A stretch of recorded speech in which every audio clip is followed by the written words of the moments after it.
మనం ఎప్పుడు డేట్స్ అంటే పీరియడ్ Periods. బట్టి డేట్స్ ఉంటాయి.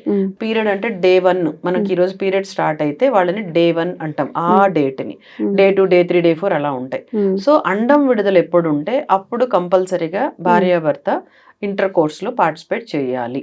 అది మంచిగా ఫామ్ అవుతుంది. అంటే గుడ్ డేట్స్ అంటాం వాటిని. ఓకే. అవి 9th to 19th డే. అంటే డే 9 నుంచి డే 9 ఈ 10 డేస్లో మళ్ళీ 14th day is the egg date. అంటే ఎగ్ ఆ టైంలో రిలీజ్ అయ్యే ఛాన్సెస్ ఎక్కువ. So 10th to 16th day ఇంకా మంచిగా ఎగ్ ఫామ్ అయ్యే ఛాన్సెస్.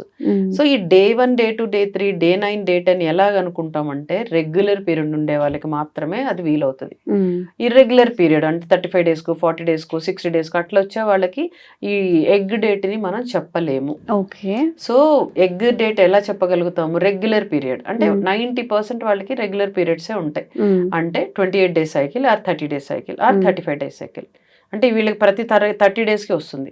అలాగే ప్రతి 35 డేస్కి పీరియడ్ వస్తుంది. సో వాళ్ళకి ఈ 9th to 19th day or very good dates. Egg release బాగుంటుంది.